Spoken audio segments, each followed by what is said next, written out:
Seja bem-vindo ao 37º episódio do Juros Accelerator. Hoje o nosso papo é sobre tráfego pago para você que está investindo ou quer começar a investir e não sabe como. E para você que já está investindo, não sabe quais métricas acompanhar, não sabe se está dando certo, se está dando errado.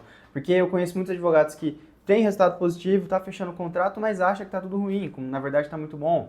E tem o cenário contrário também, advogados que pensam que está tudo uma maravilha e na verdade o tráfego está mais afundando o escritório dele do que realmente fazendo crescer. Você vê o nome do seu escritório aparecendo, até recebe mensagens, mas você não sente realmente que as coisas estão acontecendo. Você pensa, será que eu estou jogando dinheiro fora? O tráfego pago não é para mim? Onde que está o gargalo? E o pior, tem muito advogado que para de investir em marketing, pensa que não é para ele, quando na verdade só está analisando a métrica errada mesmo. Nesse episódio, nós vamos tratar das métricas que realmente importam para os advogados. Existem centenas, mas tem 3 ali que você tem que ficar mais ciente, que é para você conseguir analisar, ter uma visão macro do seu tráfego pago, se ele está funcionando ou não. Nada de sigla complicada, linguajar técnico, que a gente vai falar na prática mesmo e de forma simples, como hoje você consegue ter análise desses dados. Bom, qual é a primeira métrica então que um advogado que já não é mais amador e sim está começando a ser um advogado mais estratégico precisa analisar? Primeira de todas, custo por lead, ou seja, quanto custa cada mensagem que chega no seu WhatsApp. Essa conta é muito simples. Se você investiu R$1.000 em anúncio e você obteve 50 mensagens no WhatsApp, o seu custo por cada mensagem foi de R$20. É simples assim. Se o seu custo por lead está muito alto, significa que ou sua campanha está mal segmentada, ou a sua landing page não está realmente conversando com o seu público. Landing page, gente, é um site na internet que é usado para vender, para fazer com que a pessoa que entre nesse site clique no botão para falar com você no WhatsApp. Acabamos de desmistificar o nome landing page aqui. Agora, se o seu custo por lead está muito baixo e ninguém está fechando, o problema é outro e a gente vai chegar lá. Bom, segunda métrica mais importante, a sua taxa de conversão, a sigla TC. Aqui é a métrica que vai mostrar se o problema está no tráfego ou se está em você. Pois é, o tráfego pago ele costuma apontar muito o dedo para os possíveis gargalos do seu escritório. Às vezes está no atendimento, às vezes está na sua reunião de fechamento, às vezes está na forma como você se posiciona no digital. O tráfego tem esses benefícios também. Bom, a sua taxa de conversão ela vai mostrar a cada quantas mensagens você consegue fechar um contrato. Bom, então se você recebeu 50 mensagens no seu WhatsApp e fechou 5 contratos, sua taxa de conversão é de 10%. Simples. Agora, se você recebe 50 mensagens e fecha um contrato, aí o problema já não é mais a taxa de conversão. Pode ser o seu atendimento, a forma como você acolhe, o tempo de resposta para o seu cliente principalmente. E sim, isso acontece em muitos escritórios. O lead chega pronto, mas ele é mal acolhido, mal recepcionado e vai embora sem nem te dar a opção, a chance de conseguir uma reunião com ele. Vamos então para a terceira métrica mais importante, o seu CAC, ou seja, custo por aquisição de um cliente. Quanto custa? Quanto eu preciso investir para retornar um contrato assinado no meu escritório? Esse número também é muito simples. Se você investiu R$1.000 e fechou 5 contratos, o seu custo por aquisição de cada contrato foi de R$200.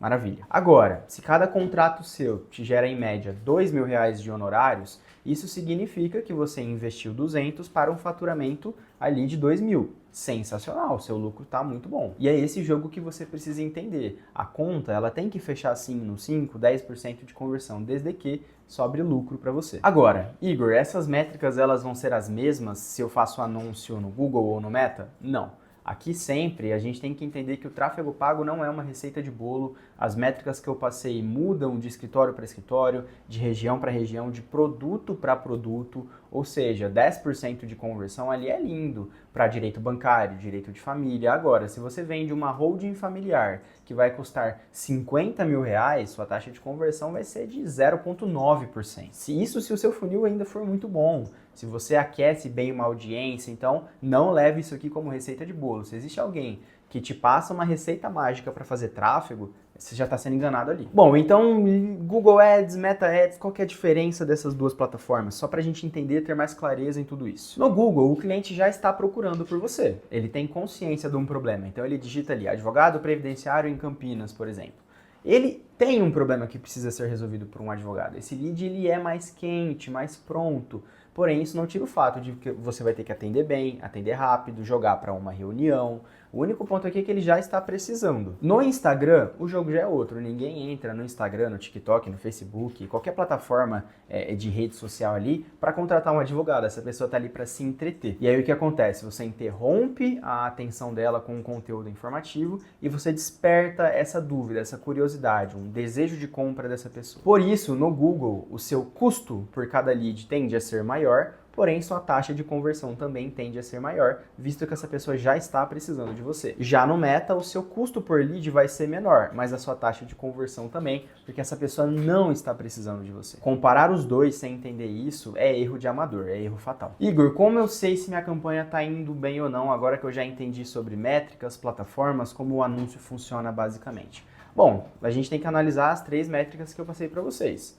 Custo por lead, taxa de conversão, custo por aquisição de um contrato. Se o seu custo por lead está bom, ou seja, está baixo, mas ninguém fecha, reveja seu atendimento. Se o seu custo por aquisição de um contrato está muito alto, você tem que rever seu funil inteiro. Desde o primeiro momento que o lead é gerado até o dia que ele fecha, quais etapas ele está passando e quanto você investe em cada etapa. Se a sua taxa de conversão está baixa, ou seja, abaixo ali dos 2%, para nichos de volume, como direito de família, previdenciário, trabalhista, reveja seu atendimento. Como você acolhe esse cliente, se você responde rápido, principalmente se você está levando esse cliente para uma exposição.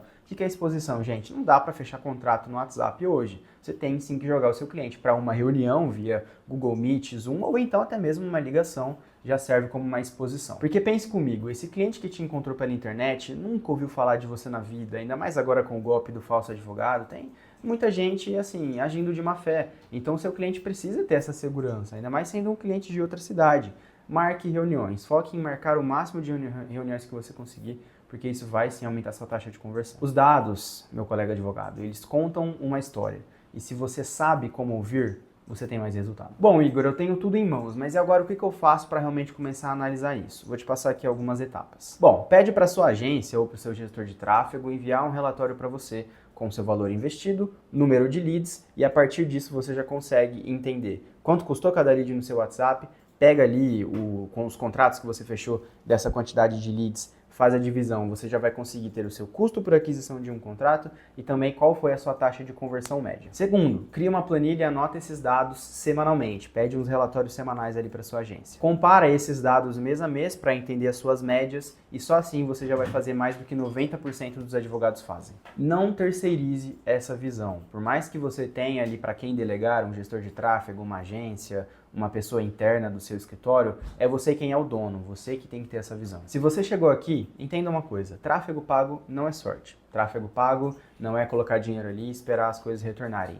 Tráfego pago é estratégia e análise de dados. Se a gente pudesse resumir tráfego pago, eu colocaria essas 2 palavras. Porém, isso só vira estratégia se você sabe ler os seus números, se você consegue analisar esses dados. Hoje, você aprendeu 3 pilares de diversos. Quais foram esses 3? Aqui eu recomendo que você pause o vídeo e tente lembrar sozinho quais são os 3 pilares, as 3 métricas mais importantes. Se você conseguir responder essa pergunta, tá ótimo, pode seguir. Se você não sabe, eu recomendo você pausar o vídeo, voltar um pouco mais para realmente fixar na sua mente. Bom, os 3 pilares mais importantes, custo por lead, sua taxa de conversão e o seu custo por aquisição de um contrato. Esses números, esses dados, eles são o seu painel de controle, né? É com eles que você consegue saber aonde precisa ajustar e quando. Se esse episódio ele clareou sua mente, te ajudou de alguma forma, compartilhe esse vídeo com aquele colega advogado que diz que tráfego pago não funciona para ele. Talvez ele só esteja cego perante os números. Segue o Juris Accelerator e até o próximo episódio. Um abraço.